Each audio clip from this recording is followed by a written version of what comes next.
چھوٹا سا طبقہ ملکی وسائل پر قبضہ کر کے بیٹھا ہے۔ ان کے محلات برطانیہ کے اس علاقے میں ہیں جہاں ان کا وزیر اعظم بھی گھر نہیں خرید سکتا۔ وزیر اعظم عمران خان کا کوئٹہ میں تقریب سے خطاب، بلوچستان کے جوانوں کے لیے 10 ارب روپے مختص کرنے کا اعلان۔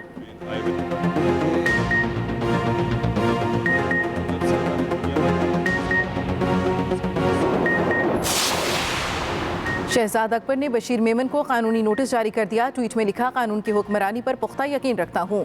بشیر میمن بہتان ترازیوں پر عدالت کے سامنے جواب دہ ہوں گے۔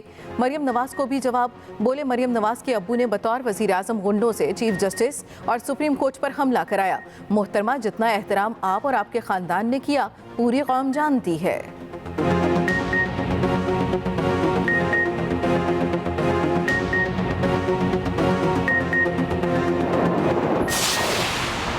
وزیر اعظم ہاؤس سازشوں کا گڑھ بن چکا۔ اداروں کے سربراہوں کو وزیر اعظم ہاؤس بلا کر کہا جاتا ہے اپوزیشن پر جھوٹے مقدمات بناؤ۔ مریم نواز کی اسلام آباد ہائی کورٹ کے باہر میڈیا سے گفتگو، کہا سابق ڈی جی ایف آئی اے بشیر میمن کی حکومت کے خلاف بڑی گواہی آ گئی۔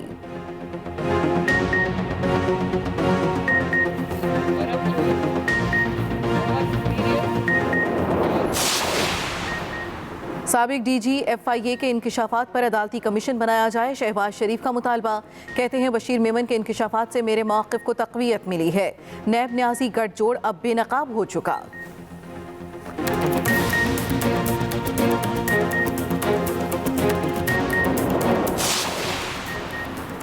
نون لیگ کے رہنما جاوید لطیف 5 روزہ جسمانی ریمانڈ پر پولیس کے حوالے۔ ریاست مخالف بیان دینے پر نون لیگی رہنما جاوید لطیف کو گرفتار کیا گیا تھا۔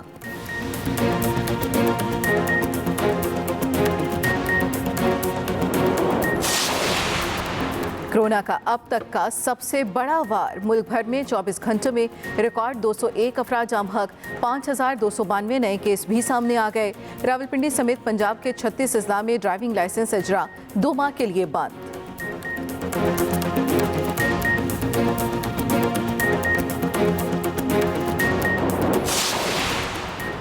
وزیر اعلیٰ پنجاب عثمان بزدار کی زیر صدارت صوبائی ایپیکس کمیٹی کا اہم اجلاس، عسکری قیادت کی جانب سے سول حکومت کو بھرپور تعاون کی یقین دہانی۔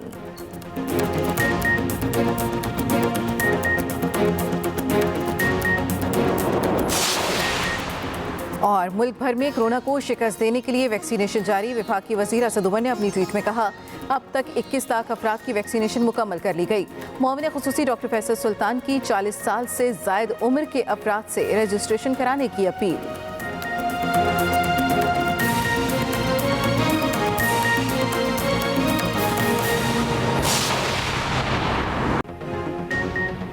ہیڈ لائنز آپ نے جانی، تازہ ترین خبروں سے باخبر رہنے کے لیے وزٹ کیجیے ہماری ویب سائٹ express.pk۔ آپ ہمیں فیس بک اور ٹویٹر پہ بھی فالو کر سکتے ہیں۔ میرے فیڈرل منسٹرز اور provincial ministers, senators, MPs, میں آج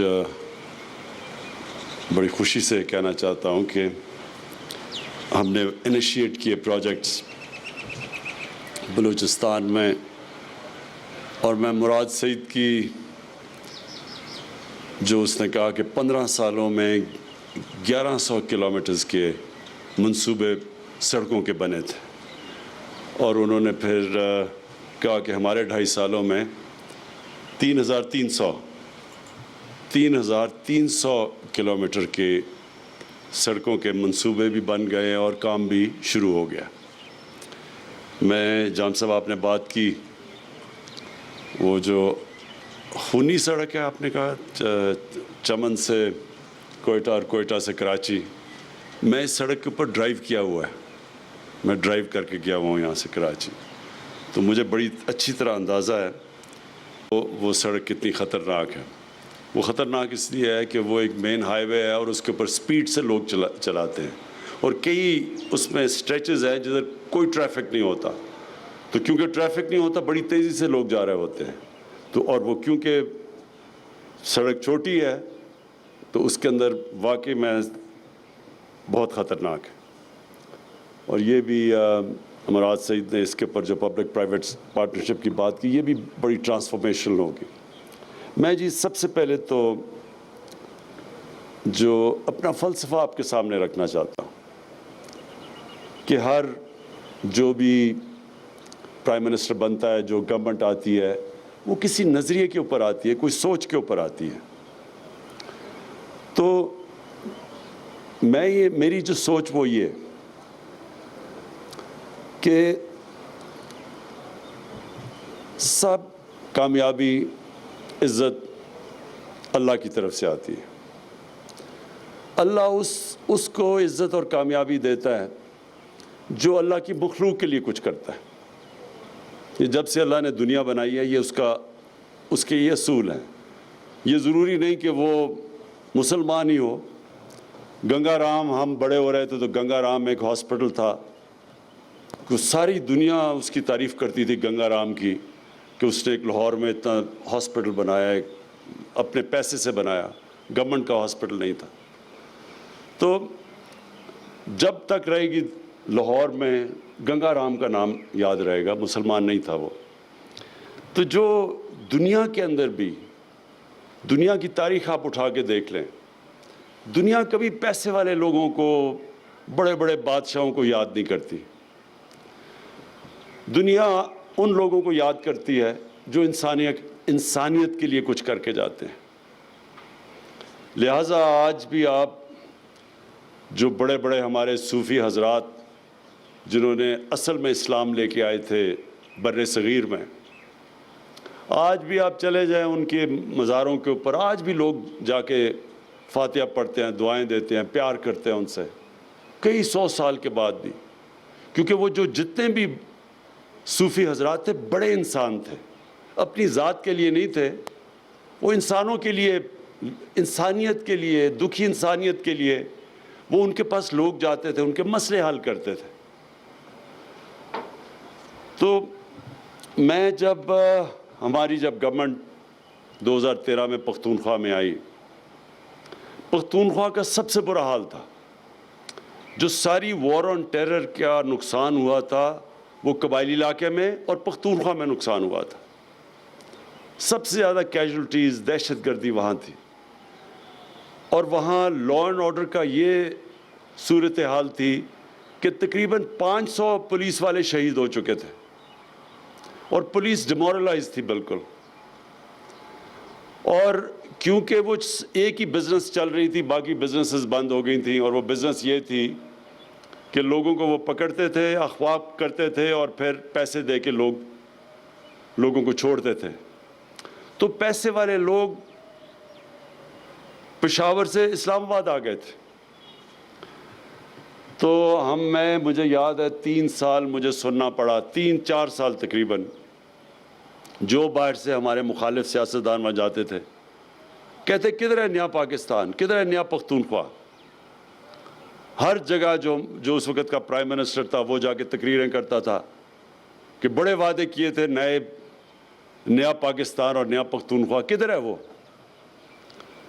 اور میرا ایک پرانا سیاسی دوست تھا, میرے ساتھ اسکول کے دنوں کا تھا, تو وہ نون لیگ میں تھا. وہ ایک دن اس نے بڑا سنجیدگی سے مجھے مشورہ دیا, کہتا دیکھو آپ اس باری پنجاب پہ کانسنٹریٹ کرو, کیونکہ پختونخوا میں تو اب آپ کی کوئی چانس نہیں ہے. ویسے بھی وہ جو پختونخوا کے لوگ ہیں وہ ایک ہی دفعہ ووٹ دیتے ہیں, دوسری باری کسی کو باری نہیں دیتے.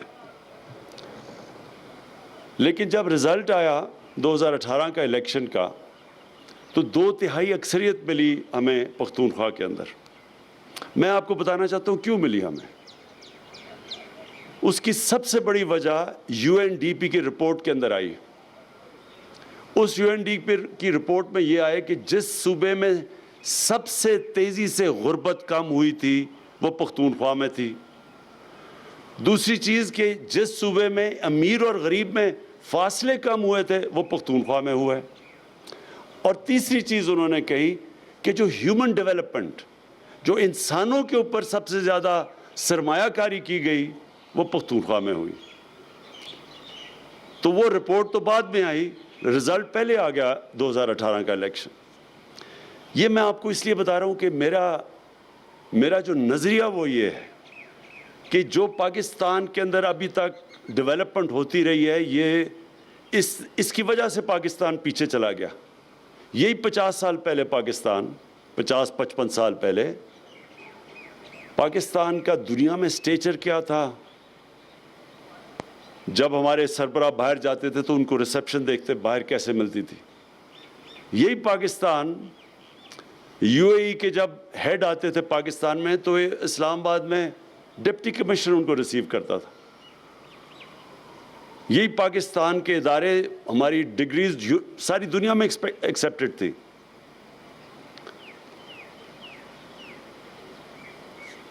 اور یہی پاکستان آہستہ آہستہ ہم نے دیکھا کہ پیچھے چلا گیا.